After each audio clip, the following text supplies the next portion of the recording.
public engagement process and approach, how we're going to be engaging with you folks throughout the duration of this project. We're also going to discuss why Mellon Park needs an action plan, why this is an important public space that deserves attention. And we'll share some thoughts and some observations that we've had about Mellon Park during this process. After that point, we're going to go into breakout rooms. We've got 19 people, so we can probably do 2 rooms of 10 people each.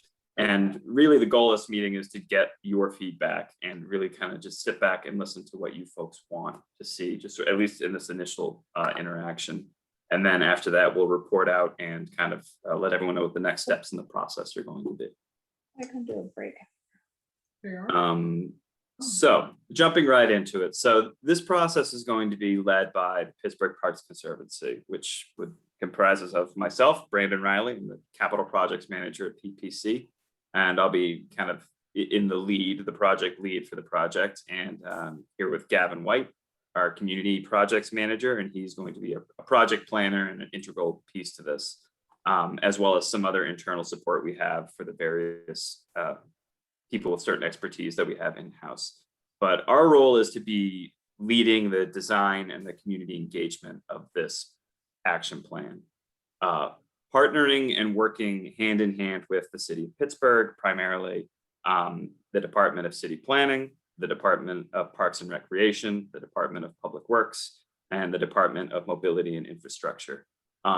Especially after this kind of initial listening session, when we start thinking about concepts or solutions or things that can happen in Mellon Park, we'll be working hand in hand with the city at that point to really make sure what we can do is something that the city is comfortable with and can be delivered at a high level. Overseeing this entire process is an advisory committee that we put together.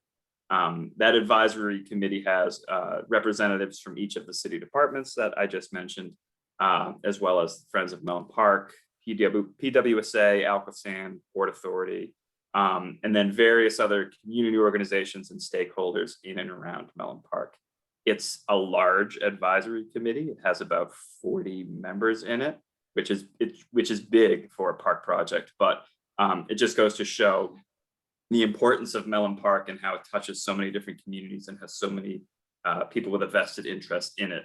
And the goal of the role of the advisory committee is to really kind of oversee the project. We meet with them periodically to make sure that our public engagement approach is on point and that we're reaching all the various stakeholders and various groups effectively and appropriately, and that anything we present or any ideas that we are going to present to the public is going to be well received, and basically they're just kind of our guiding hand through all of this whole process. And then lastly, on our consultant team, we have Cosmos Technologies and Evolve EA, and they'll be looking at stormwater and what kind of role it can play in Mellon Park or how it can be handled in the future. We also have Foreground Consulting, who is our historic and kind of cultural landscape consultant. We'll go into it more, but Mellon Park has a historic site designation in the city. There are a number of historic and cultural assets in the park that we just need to constantly evaluate and understand what their role is, and how it might play with any future improvements that might come out of this process. So what is an action plan? What are we talking about? Why are we all here? Mellon Park has been a city park since the 40s. It was originally part of the Richard Beatty Mellon estate, as well as a few other estates around that parcel. And it was ceded over to the city in the 40s to become a public park. In the 1940s, as you see here in this image in the upper left, 1945, there was a kind of master plan done for both sides of the park. There's kind of the south side, which is where the old Mellon estate was, and then the north side, which is where you see the athletic fields and the tennis bubble. But since then, there has not really been a comprehensive planning effort for Mellon Park. There's been several improvements that have been made. There have been some subsequent planning efforts. In 2000, there was a historic landscape preservation plan that was put together for primarily just the south side of the park. And there's also been other planning efforts in and around Mellon Park. So there's the open space plan that the city of Pittsburgh city planning put together.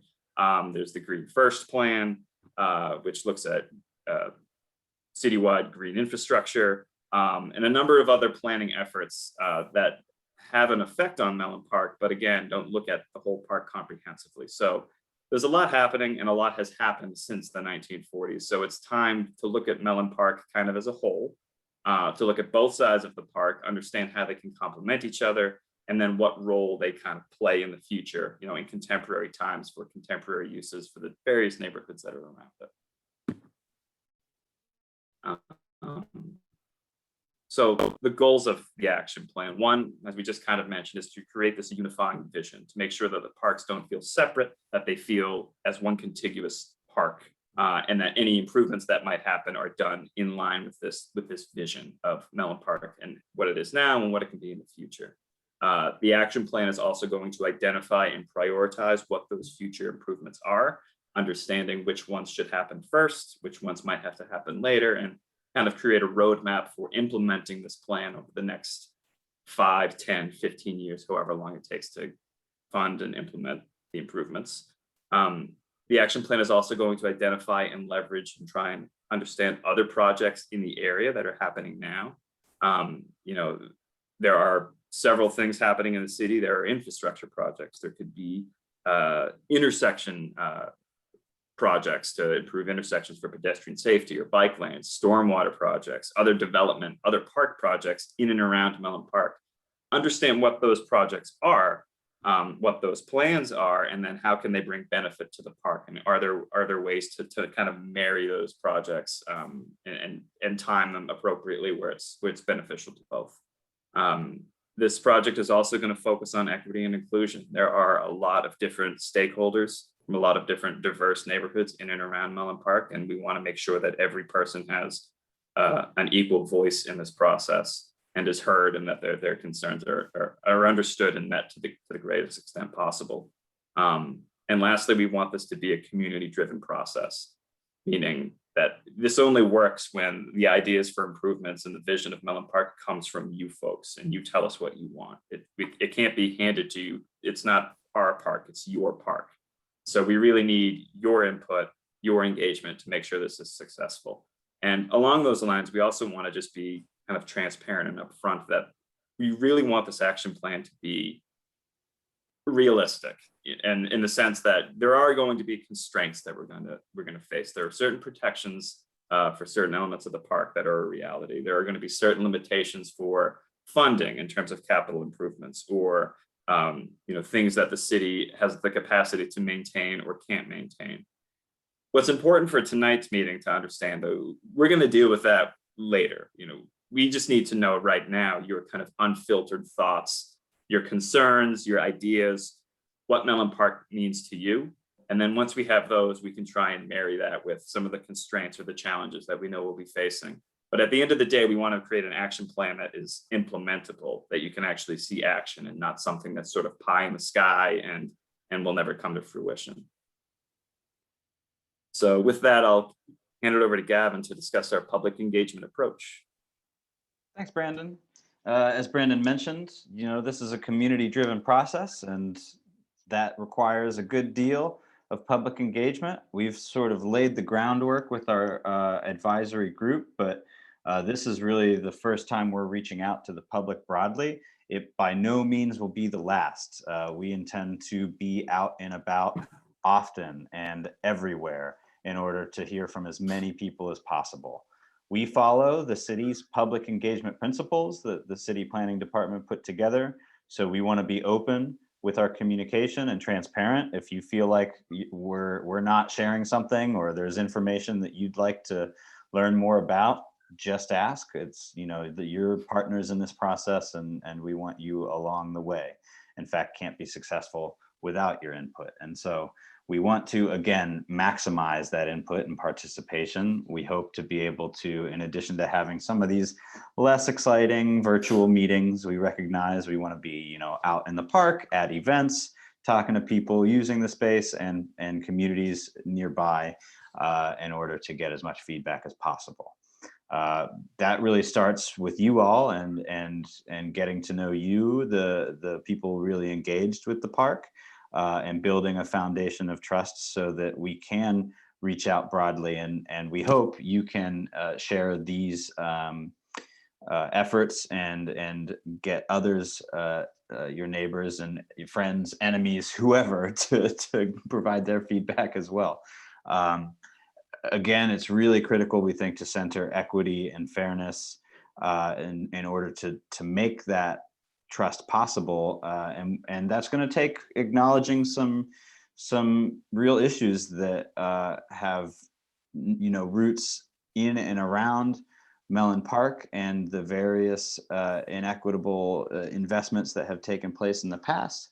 The reality is that we need to talk about those things and ensure that they're a part of the conversation in order to make sure that this park is a place for all moving forward.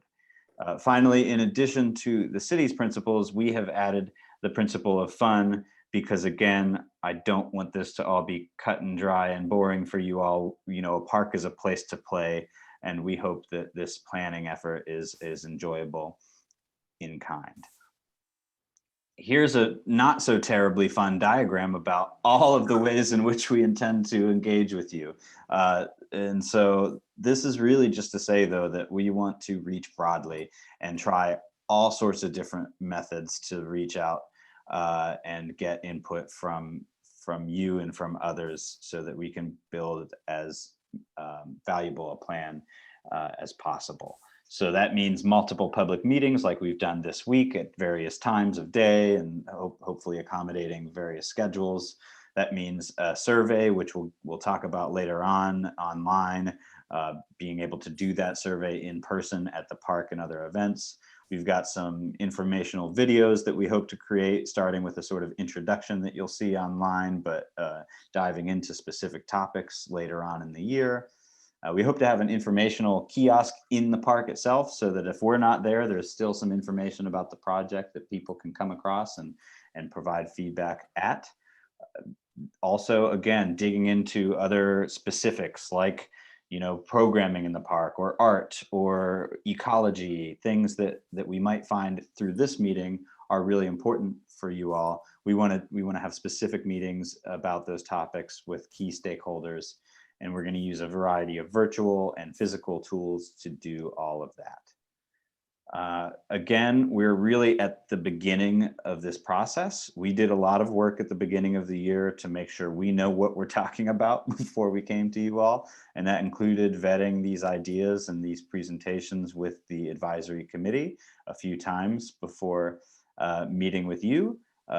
We are now at that moment of sort of kickoff where we're trying to gather as much information as possible. We'll be doing that throughout the summer. So while this is step one, there will be many steps in between now and later summer, late August, where we intend to have taken all of that information and distilled it into a few concepts that emphasize or de-emphasize various aspects of the park for you all to react to. Again, that's all going to be based on the input that you give to us tonight via survey, etc. Those concepts and your reaction to them will help inform a final conceptual design, which will then come back to you with and say, hey, does this look right? What are we missing? What do we need to adjust? And finally, we'll take that plan, start developing some of those priorities, and put together our action plan to give to you all, the city, the funders, and say, here's what we think is next for Mellon Park. So that's all how we're going through this process, but why are we doing it anyway? Why Mellon Park and why now? Well, we really think Mellon Park is a special place, and I mean, its centrality on this map of the city is just one obvious reason that it's important. It's connected and connective of the various regional parks, Frick, Shenley, and Highland. It sits right at the middle of the East End there, and in the middle of two major corridors, a bunch of different neighborhoods, as you'll see moving forward here. You may know we did do a whole park listening tour and equitable investment strategy, trying to rank capital needs for each of the parks. And it's worth mentioning that Mellon Park did not score very high in that ranking. Nevertheless, we think this is a really important opportunity because while Mellon itself didn't score highly, many of the neighborhoods that are served by Mellon Park did come up as really deserving of investment, as underinvested in the past in a way that is indicated by all these purple dots here, those high scores being high need. So while Mellon scored lower on the list, it serves communities that really do need investment in their parks, and Mellon is a park for them as well. So another exciting piece of recent news for Mellon Park is that it's been designated as historic by the city. This means, as Brandon mentioned, that there are certain things we can and can't do in the park, and certain things that we really need to celebrate, preserve, and restore. So to do so, we'll be engaging with our historic consultant. We'll be in this planning effort and in any implementation, adhering to the standards created by the Secretary of the Interior for preservation treatments. There are 4 of them. One is preservation, which is to say, fix it up as is, maintain it, and keep it in good condition. Restoration, which would return a site back to a particular period.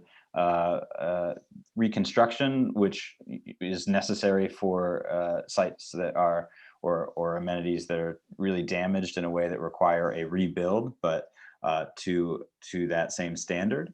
Or rehabilitation, which offers some lenience in the way of updating for modern use while still retaining the integrity of that history. So we really intend to use the history of Mellon Park as a way to enliven the entire plan and enrich the site, because we know it's critically important both now and in the future. Negley Run, or Mellon Park, also sits at the top of the Negley Run watershed, which is the city's largest and most impaired watershed or sewer shed, meaning all of that, the water that falls in this land area drains to one pipe to the Allegheny River. That particular pipe overflows regularly, basically anytime it rains, because of the combined sewer system that we have. That means sewage is flowing into our rivers when it rains. That's something that we want to fix citywide. It's something that Mellon Park, a large green space, really can provide a lot of opportunity for, and we'll dig into that a little bit later. Again, Mellon Park is central not only to the parks of the city, to the east end, but to we have here 7 different neighborhoods in walking distance, all of which can enjoy Mellon Park, all of which have their own unique histories, cultures, etc., that we need to be able to respect, and we think actually makes Mellon Park a more lively and exciting public space.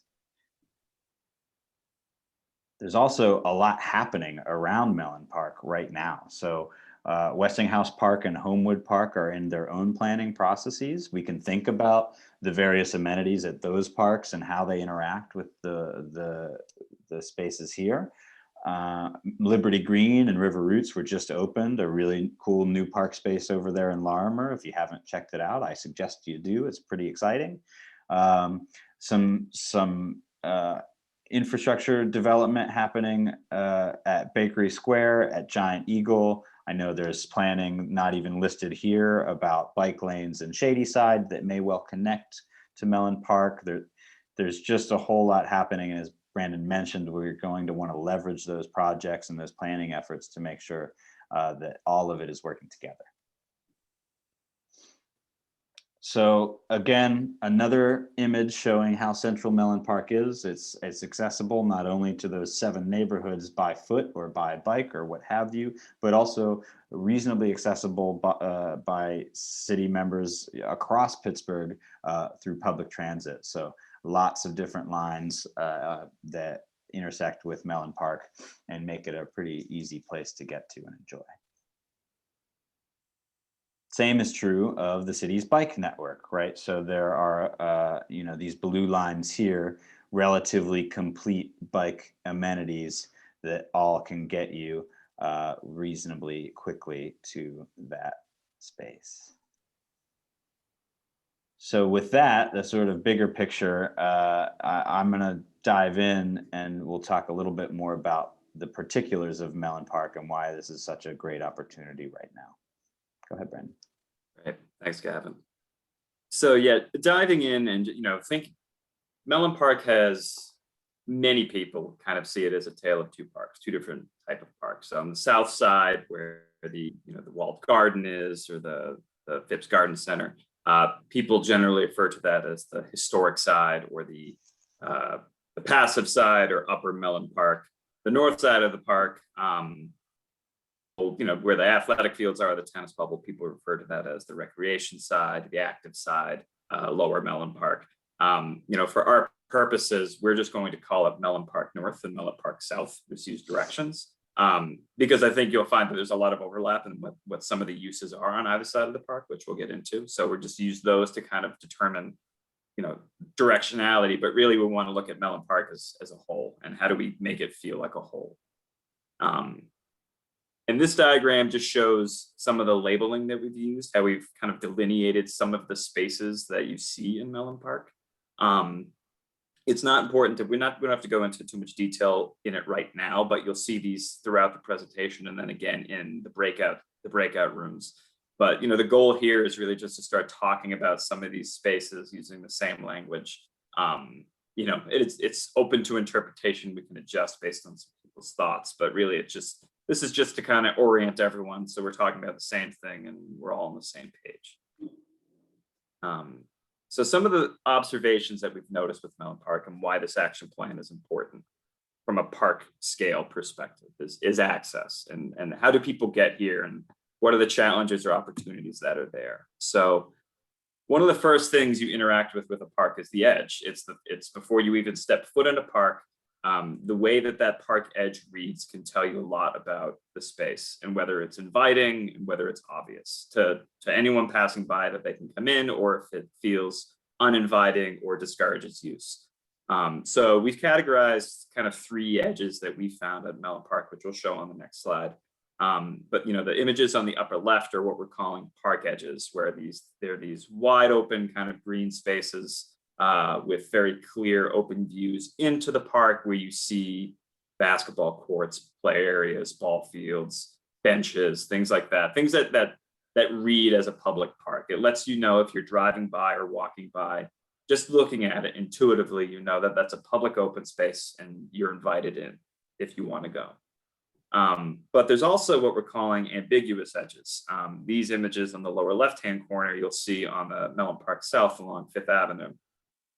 These are of historic fences that were there from when Mellon Park were there, various different estates, and they have value. They're beautiful. They have historic value, but they can also be a little confusing. Whereas it's not as clear as the park edge that we showed you in this first image, if that's a public park or not. And admittedly, when I first moved to Pittsburgh, I did not know the South Side was a park. I saw those fences and assumed it was a museum or a school or a private estate, because of the way it intuitively reads. So are there opportunities to change that? Something we would like to, or at least make it more clear that this is a public space. And there's also what we're calling perceived edges within Mellon Park that make you feel like the park has stopped, but in fact, the park goes beyond those edges, especially this fenced in area, this fence you see in the upper right-hand corner. That's Mellon Park on both sides, but when you're there, it feels like the side you're standing on is Mellon Park and the other side is something separate. So what those do is it kind of makes Mellon Park a little bit confusing. It starts that separation that we're talking about, where people think of it as two different spaces, because the north side, as you can see in this diagram, it feels like a park almost entirely around the edge. With the exception of maybe this corner that we're calling the ignored edge, which is essentially, it's the edge between the park and the Ellis School, where it almost feels like it's the back of both. It's kind of this no man's land. It's not comfortable to be in, and it's just largely ignored by people who are using it. But all in all, the north side reads as a park. It's very obvious when you're walking or driving by. The south side, it's not so obvious. There's several reasons for that. For one, two of the edges are private, so you can't access them from that side. there's that ambiguous edge we discussed on Fifth Avenue, where those, those old extant historic fences kind of create this, it's a little confusing. Am I allowed in there or not? And then there's also this perceived edge that we discussed. The actual edge of Mellon Park on Shady Avenue is Shady Avenue, but the presence of the Phipps Garden Center, the SCAFE building where the PCA is, the Marshall Mansion, and the parking areas in that campus area, it reads as institutional or reads as a private place.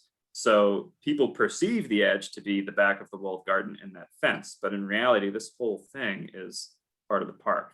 And so some of the, just the way the park is interfacing with the neighborhoods around it are helping to kind of continue this idea of the separation between the two halves, which is an opportunity, we think, to improve that situation. And interests in circulation are also important in terms of access. I think, as we showed you before, Mellon Park is relatively well connected to the neighborhoods around it. There's bus lines, bike lines, lots of roads and pathways to get there. And between the two sides of the park, there's actually 13 entrances to get into Mellon Park, which is good. It's a fair amount of entrances for a park this size. But where we run into an issue is the roads that abut Mellon Park, Penn Avenue, Fifth Avenue, and Shady Avenue in particular, are extremely busy. They're difficult to cross. It's hazardous to pedestrians. They're not a pleasant walking experience, even if you can cross them safely. There's only 6 marked pedestrian crossings on any road abutting Mellon Park, and only 4 of those actually line up with an entrance. So what happens is, despite how easy it should be to access if you're a pedestrian or biking, it can be a little confusing or convoluted. If you're coming from Shady side, you might need to kind of work your way through a neighborhood and some back roads in order to find a safe access point. If you're coming from Homewood, you might need to cross this very dangerous intersection at Penn and Fifth, and then either know that you can kind of come up here and get in safely, or walk the entirety of Fifth Avenue until you get to the parking area, which is not pleasant. And if you're coming from the Shady Avenue side, you have to know that you can walk through those parking areas to get in the park. Otherwise, you'll bypass it completely. So what opportunities are there to really use the entrances we have in a way that invites more people and makes it easier to access? And the other problem with that is, if it's not easy to walk to or bike to, you're going to have to drive to it, which requires parking, which is also not easy, as I'm sure many of you are aware. Between off-street parking spaces in the park and on-street parking spaces, kind of park adjacent, there's about 220 available spaces, plus or minus, at best, if everything was open. Clearly, that's a best case scenario. There's never that many available. And the location of these parking areas are not also convenient, but the most convenient and easiest place to park is on the north side. There's 47 timed but free off-street parking spaces, which generally serves the park well, but especially in the summertime when it's hot and the splash pad is in use and the play area is in use and there's people playing basketball and there's people playing in the tennis bubble and all 3 fields are in use, that's not nearly enough parking. So then people have to find other places, which is either paying on some of the streets nearby, or potentially going to the south side where there's paid lots, which are usually empty because people prefer not to pay for parking, and not really convenient to either the north side or majority of the south side. And then if you're parking on some of these off-street areas or on-street parking, such as Beechwood, what I meant to say, you're dealing with all those same access issues. There's roads you have to cross. There's entrances that are safe to get to and others that aren't. So it just makes the issue of access even more difficult. And it's something that we think we can address as part of this plan as well. And park use is something we've started looking into as well. Like we mentioned, a lot of people consider one side passive and one side active. And when you look at this diagram, that kind of makes sense, because the way some of these spaces are either designed or kind of just naturally inclined, you have ball fields, basketball courts, a tennis bubble. Those are facilities that are designed and built to support athletic use, as well as play areas, a splash pad. That's kind of that use that, it's that active use that people associate with, and that's what those facilities are designed for, which makes sense. The south side, you have a lot more kind of passive, not passive, but unprogrammed open space or lawn areas. You also have some garden spaces that are really geared more towards kind of quieter seating areas, or towards, you can host events there.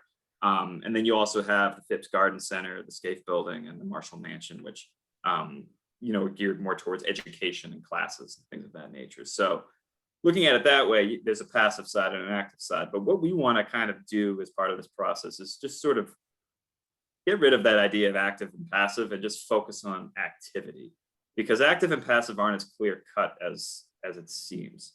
Well, one person's active use might be another person's passive use. You might consider passive a walking activity, or walking to be a passive activity, but someone might consider that active, and that might be how they get their exercise.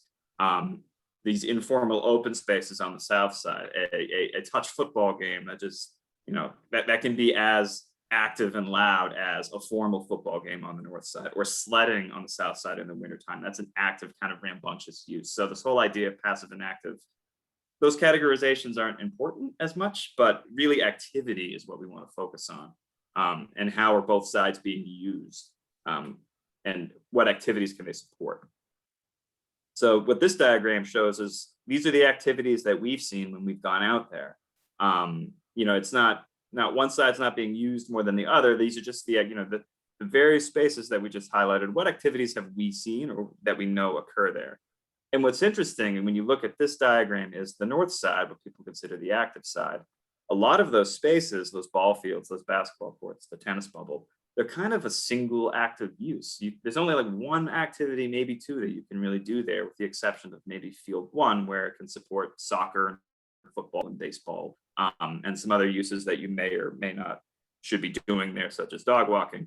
But really, the tennis bubble, it's just tennis. The basketball court, it's just basketball. So while those might be, considered traditionally more active uses, it's really the only thing that those spaces can support. It's a lot of square footage.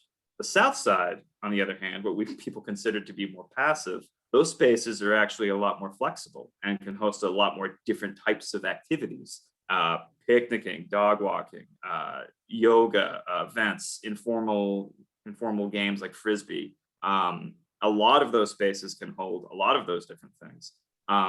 So it's interesting to see that, what the idea of activity kind of might change your perception of what's passive and what's active, and how are both sides being used. And are there opportunities to increase activity on one side or the other, or can we balance this better, or are we using these spaces to the best ability? And that's something we want to work through with you folks throughout this process.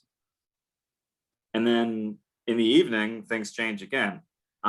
This diagram shows kind of the lights that are there on site. And it's a very dark site, actually. It's a very dark park once the sun goes down. There's some lighting in the parking areas on both sides of the park. There on the south side, there is lighting around, kind of where the old Mellon estate was, that lawn area, as well as in the walled garden. But that's really it. And then around some of these buildings. And then on the north side, there is lighting, some kind of security lighting around the tennis bubble. There's a lit pathway that acts as a cut through to Bakery Square from the parking area. And then there's lighting around the basketball courts and the larger baseball field one, but that is not on all the time. That's only when those fields are, or those amenities are in use. So would more lighting allow us to use this park more? Both from just a safety and security perspective, allowing people to walk through it at night, or are there spaces that should be lit maybe a little bit later in the night to get more active use or more activity in the park at night? Is that something that's desired by the community? Or is there an opportunity there? Something we want to explore with you as well. And I'll hand it over to Gavin to talk about some of the other opportunities that we've uncovered during this process.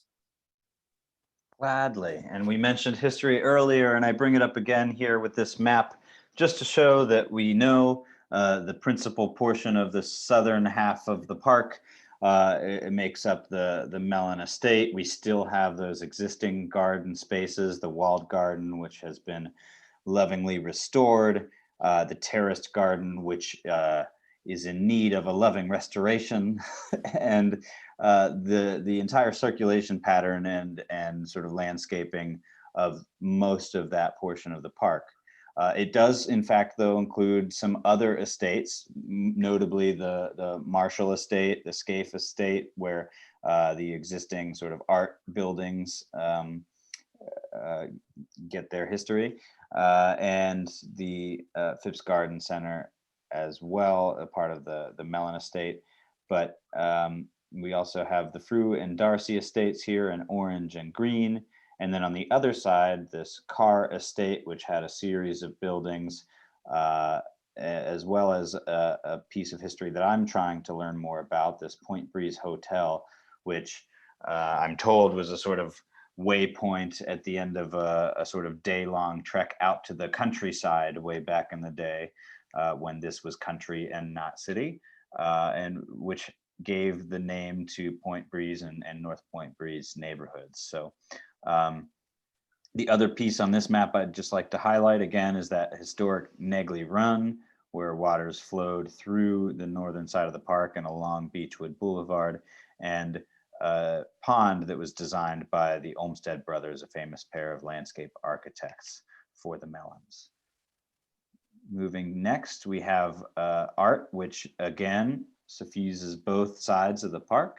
We've got the campus for art and art instruction at the PCA, at Pittsburgh Center for the Arts, and the Scaife building.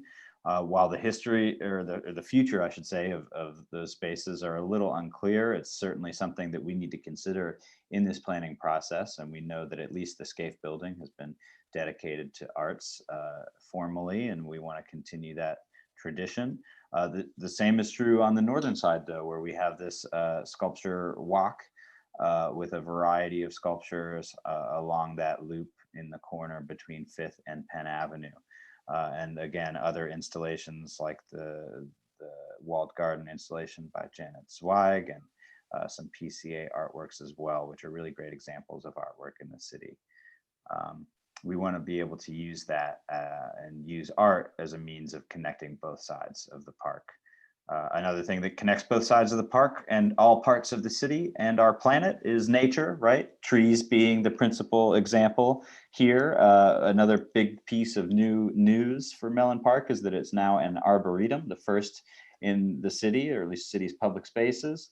And this is, testament to the variety of species, over 100 different species, and number of trees, most of which are in good or fair condition, but quite a few of which are struggling, which need some care.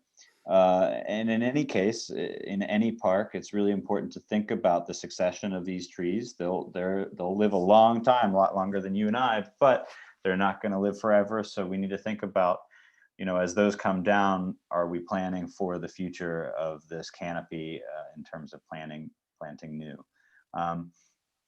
Another bit of ecology here, we have quite a lot of lawn.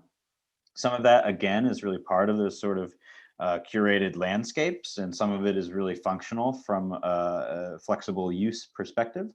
Some of it may not be so functional, and in that case, we can consider other types of planting with regard to, whether that might be a meadow or rain garden installation. We do know it's really important to bear in mind the maintenance capacities of the Department of Public Works, but think that there may be some opportunity to sort of increase the biodiversity and improve the natural habitats in this green space. Part of the reason for that would be to manage what looks like a bit of a crazy setup in terms of stormwater. What this map is showing is the variety of ways that water flows along the landscape of Mellon Park. The southern side is a bit more cut and dry, or wet, I suppose.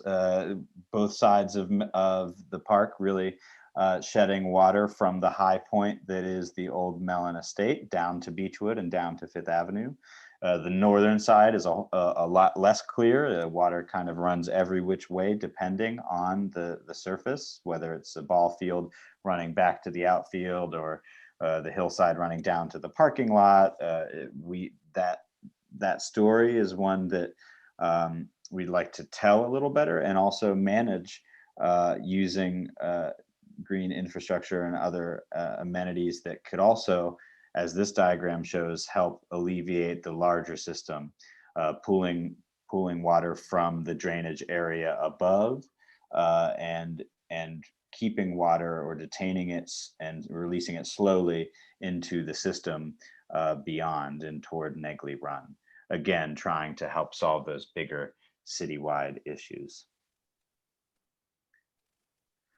So with all that said, and I know it was a lot, we're going to go ahead and break out into 2 groups. That's just going to allow us to have a little bit more intimate discussions, get a chance to hear from more of you and take some thorough notes.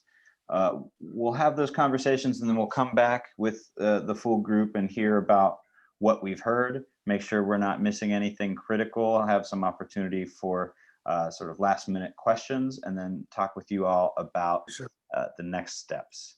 So I should be able to randomly assign you. Hopefully you get a chance to meet some new folks. We're going to break into a couple of rooms here and chat and hear from you about what you'd like to see in the park.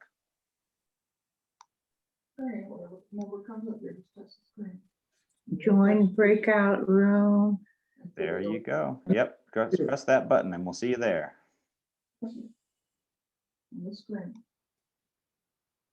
Okay, where is it? Not I'm doing the right thing here. Touching the screen. Very good. Wherever he has a number. Getting there. Dorothea, Joe, if I can help in any way, let me know. There should be a sort of button for a breakout room. Tom, I know you've done these before. Hopefully that it's not too tricky, but let me know.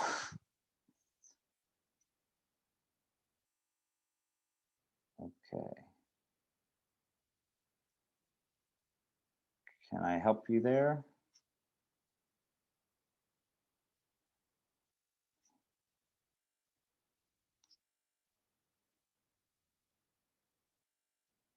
Okay.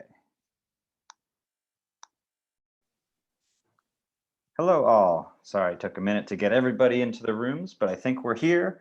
I am going to once again share my screen just to give us a map to work from and for me to take notes on. So at this stage, what do you think? What do we need to know? We'll start with this sort of basic question, but by all means, the conversation can range however we like it to. But first, what's your favorite thing about Mellon Park?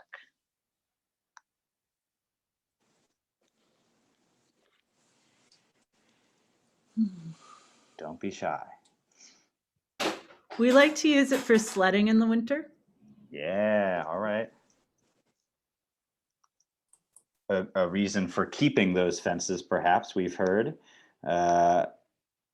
Actually, I always worry about slamming into the big metal fence. Interesting. Well, maybe there's some cushioning or something that could happen. I know in Chatham, they put up like hay bales next to the hard objects at the bottom of the hill. Okay.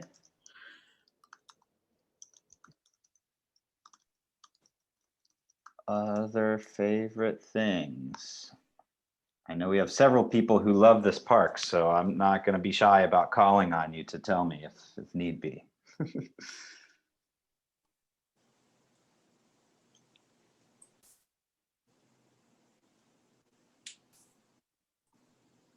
Cindy, what's your favorite thing about Mellon Park? Actually, Robin was trying to talk, but she is still muted. Oh. So let her Oh, talk, please. and then I'll Yes. say something. Okay. There you are. Sorry, No problem. I think I was a Zoom novice. I like the walled garden. I used to play tennis in the dome, and that was fun. I don't anymore. And I use the garden center for my garden club and meetings and event, when there are events there, I go there. So those are the parts of the park that I guess I've used in the past. Wonderful. I don't do much of anything anymore on, I guess you're calling it the north side. That direct thing got me very confused. but Gotcha. Sorry for the confusion. Yeah, we're just trying to keep it objective, cardinal, but yeah, so for orientation's sake, triangle space, north side Yes. with tennis Yeah. bubble. Marshall Mansion, all the walled garden, all that, south side. And I enjoy the trees in the spring along Fifth Avenue when they're flowering. Nice.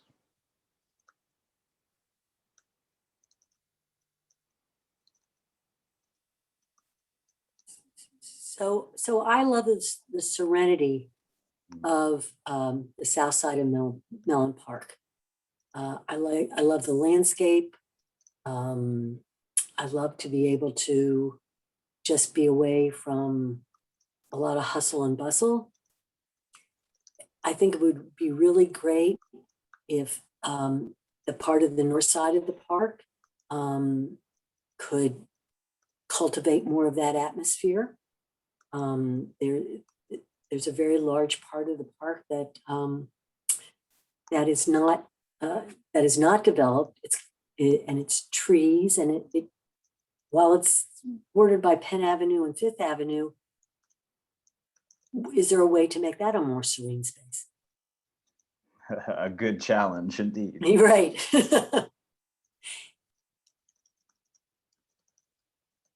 Okay, who else?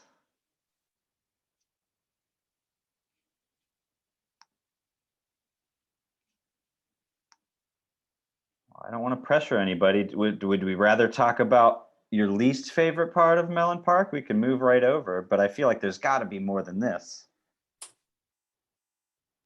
I'll toss in another thing. This is Cool. time. The flower bench that you showed on one of the slides, in the middle of the south side. I really like sitting there, just looking out over it, especially when it's in bloom. Great.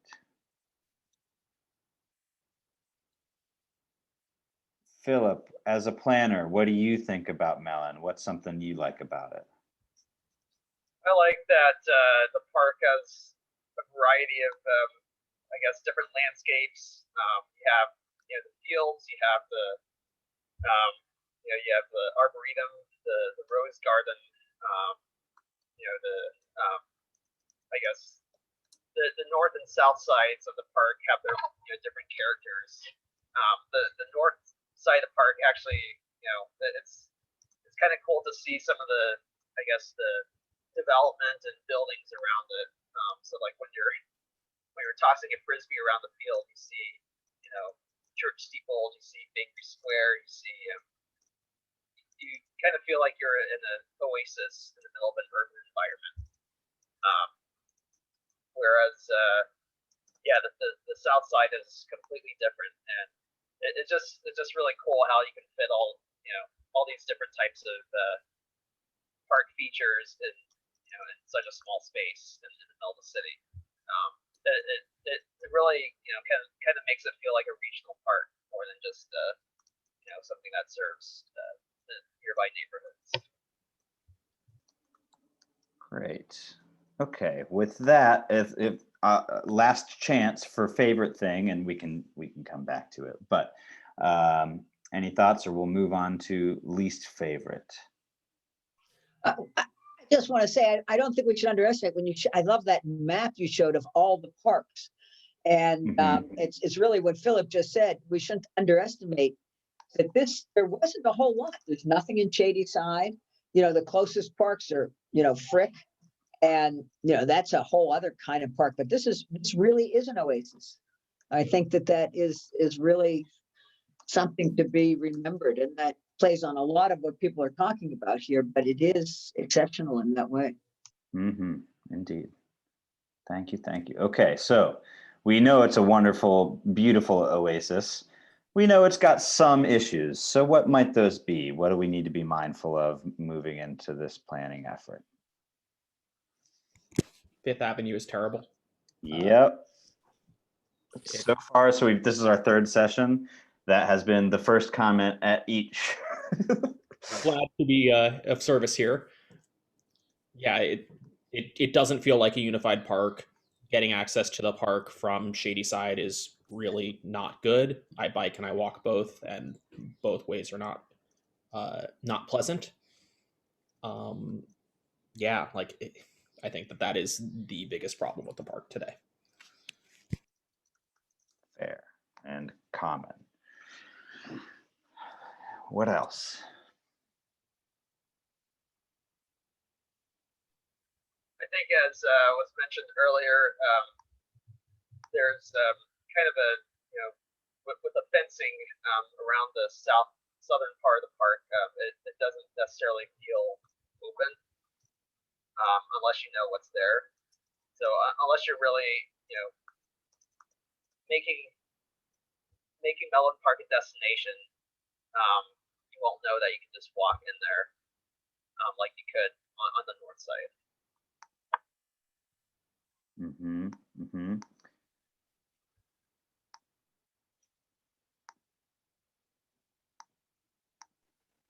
Along those lines, I feel like maybe wayfinding or signage that helps folks know which entrance is on which street side would make it easier and more likely that people would use it as like a meeting or gathering space. Certainly, yeah, and I think it's worth mentioning.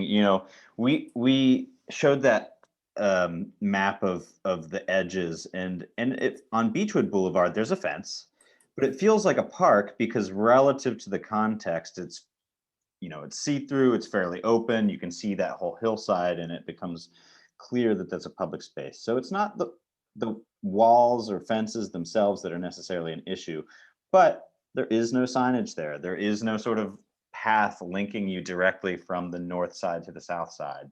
That Fifth Avenue is terrible. Obviously, that intersection is really tough. And so I think we've heard that and we're hearing it loudly, and I appreciate it.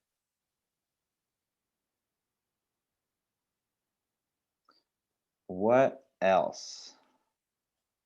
I know this is the hard part because, we like this park, but we want to make it better. So we need to hear these things.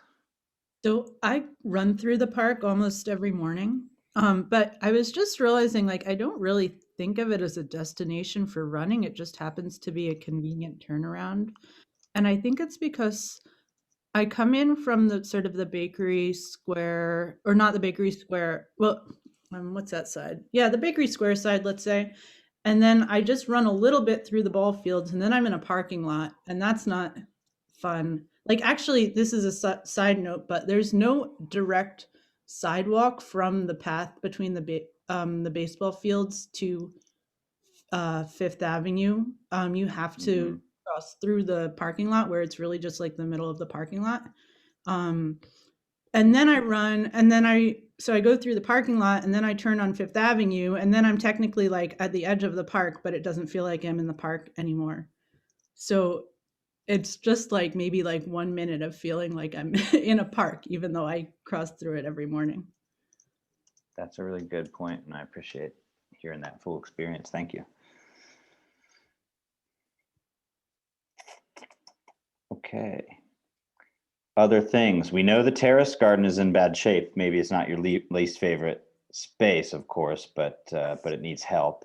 So why don't we go ahead, just to keep things moving? We'll talk about what you would like to change, or what this could include, improvements or preservations or what have you. Thinking broadly about what needs to happen here and what we need to include in this plan. And we have, I would say, about another 5 to 8 minutes, depending on how this goes.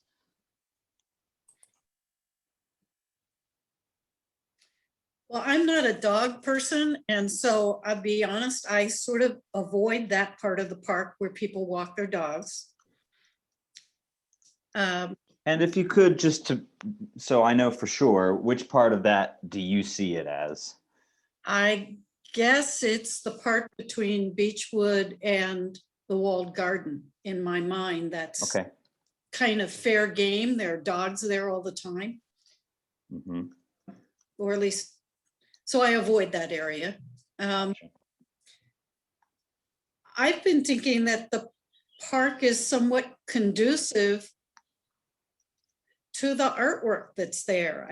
I kind of like watch that face as I go down Fifth Avenue over the years and how it's changed and grown, and wondered when they first installed it, what was, what was intended here? I mean, so it kind of interested me, and I wouldn't mind seeing more artwork. We don't I can't think of a park in the city that focuses on artwork or sculptures. Can you? Can anybody else think of one that? I think it's fair to say that there are more sculptures in per acre, let's say, in Mellon Park than any other park in the city.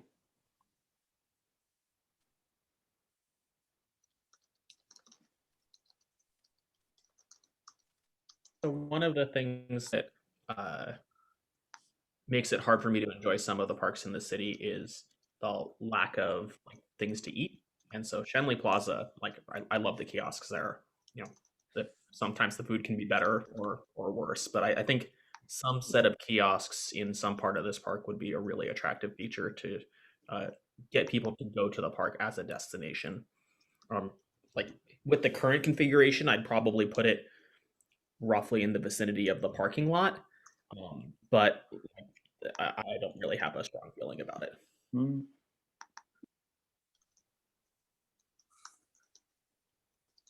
Interesting. And I know I was just on a webinar today with friends from Latin America, and they're really keen on these kiosks, frankly, because they're revenue generating, and that can be helpful from a maintenance perspective. But it's certainly something we have to be careful about and sensitive to. I think it would be great if there was a gate that opened up on the south side, directly across from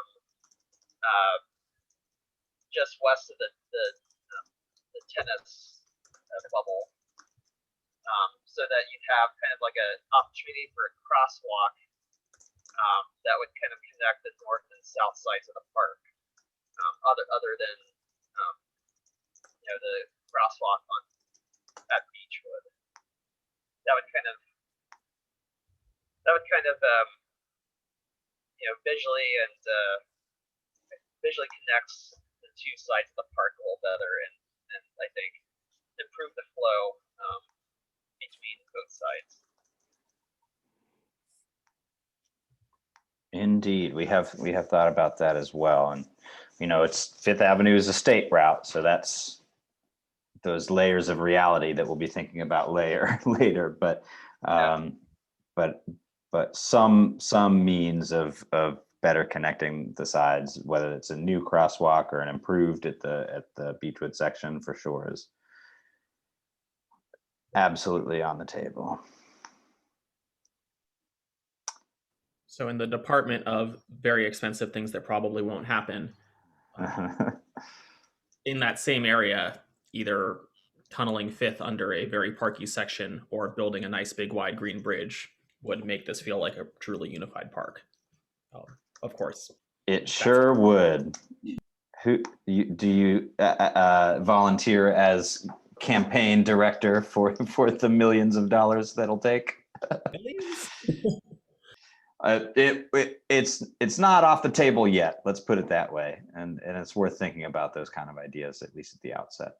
You could ask Kennywood how they tunneled under Route 837 to build their connection between the parking area and the main park. Wait, where is that? Kennywood, the theme park. Ah, Kennywood. Yeah, that's a good question. Talk to Kennywood. Okay, I'm making a note.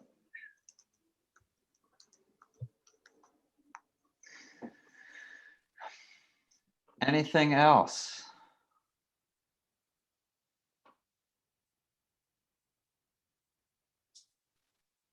All righty. Well, feel free to chat about anything and everything. Other parks, if you like. Don't be shy. We'll like have seeing other, the- oh, go ahead. I like seeing the kids playing on that playground Mhm. and the water feature. You know, I don't stop there because I don't have little kids, but when I'm driving through, I think it's neat that it gets used so much. And it's such a popular play area for families. For sure. Thank you. Okay. Nobody's mentioned that. No, you're right, and I appreciate it. I am going to go ahead and close these rooms. We'll still have 60 seconds, so any final thoughts are more than welcome. One last thought. I'm always seeing other soccer fields in the city getting a ton of use with all different kinds of sports. And I don't think we have any around here, even though I personally wouldn't use it. But those seem to get a lot of use. Yeah, thank you. I know there's sort of impromptu soccer field happening at the field 1 there, but thinking about that more intensively or intently would be valuable, I'd say. Thank you so much, all. We'll get back with the whole group and see what the other group has talked about. I imagine there'll be some commonalities, and then we'll close out with next steps.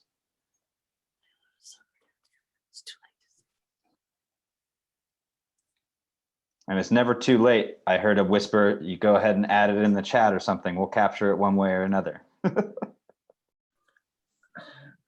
They would have become a regional destination. So I think we'd like to keep it as a neighborhood park. Yes, Okay. I agree. Hi, all. You know, it's funny. We heard that maybe that matches up with our group, but we heard that it sort of feels like a regional park because of all of its various landscapes. That's not necessarily an advocacy for bringing everybody to it, but anyway, welcome back, all. Thanks so much for participating. Again, just the beginnings. We're going to keep on bothering you for your thoughts. But Brandon, I'm curious what your group talked about. So we talked about a lot of things. I think, you know, in general, people love the park. They love the amenities it has. It's peaceful, it's serene. You can take your family there. There's walking paths. People love using the tennis facility. So I think everyone loves the park in general. Some of the big issues that were discussed were parking. Was a It's big wrapping one. up. They're doing the recap. You know, there's just not enough of it, especially when there's events or activities. It gets even worse. That parking can spill over into other Oh, I need areas. to take a shower. Small business district that's on Reynolds, and can be a squeeze there. So parking is definitely something that needs to be addressed. Crosswalks, especially Fifth and Beechwood, the pedestrian safety, trying to get from one side to the other is extremely dangerous. So that's something that people would like to see fixed. And dogs was a very big conversation point. Off-leash dogs, dog use, people using dogs on the fields, dogs in front of the tennis area, dogs on the south side, and how disruptive it could be, and that people really need a place to take their dogs off leash. It's, you know, face facts, it's something people want to do. Whether or not that's at Mellon Park, up for debate still, but you know, addressing the dog issue is definitely a priority of our group. Okay, great. Well, we heard some similar things for sure. People avoiding certain parts of the southern portion of the park because of how many dog walkers there are. Definitely heard about the issues crossing Fifth Avenue. I think for the 3rd time in a row, that was the #1 comment when it came to least favorite thing is, you know, Fifth Avenue is terrible. It's a problem. How can we deal with it? That said, there were some nice things along Fifth Avenue, like the flowering trees in the springtime. The idea that there is so much art in the park is really exciting, and maybe that's something that could be capitalized on and expanded. Is there opportunity for crossings to be improved via art or other means to get across Fifth Avenue, potentially even over by the west side of the tennis bubble, adding a sort of new intersection? It was noted that there are state routes that do in fact have tunnels or bridges over or under them, so let's not rule it out yet. Again, people do love the serenity of the south side, are wondering whether there might be opportunity for that along that sort of art walk space on the north side. But also really, I think there was a lot of appreciation for the dynamism of the park. And I was mentioning right when I hopped back in, the sort of idea that Mellon Park really feels bigger than its size because of how diverse the spaces are and how much is really already packed in there. But if there's a way to better organize and be thoughtful about, the various other uses that people do have, as you mentioned, the dogs, soccer was a thought, the idea that maybe even things like food kiosks could be a valuable way to bring more people into the park. So wide-ranging conversation. We expect to have more of these coming up in the future. If there are particular things that you're really excited about talking more about, we'd love to hear from you.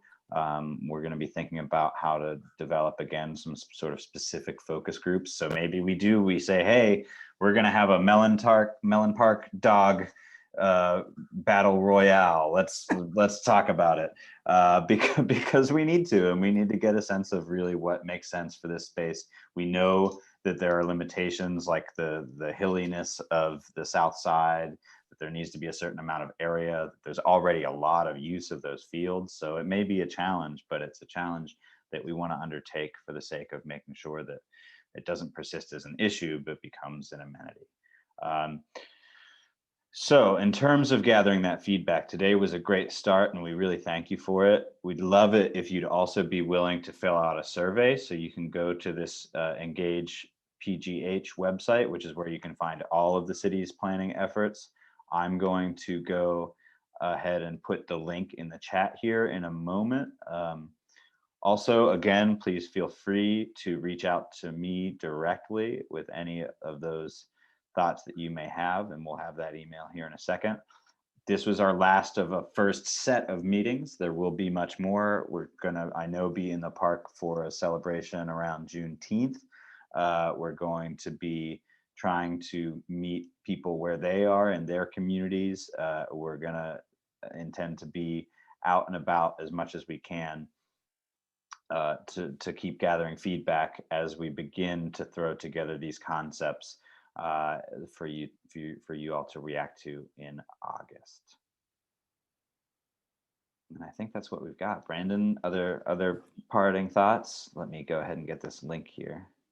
No, that's it. I mean, I think this was great. I would just say, as Gavin kind of mentioned, based on kind of the feedback we get from surveys, as well as the feedback we've gotten from these meetings and some of the other events, we might find it necessary to do some more focus groups or workshops to focus on particular issues like dog parks or crossing Fifth Avenue, or so just be on the lookout on that Engage PGH website for when those events get scheduled, if we find it would be helpful.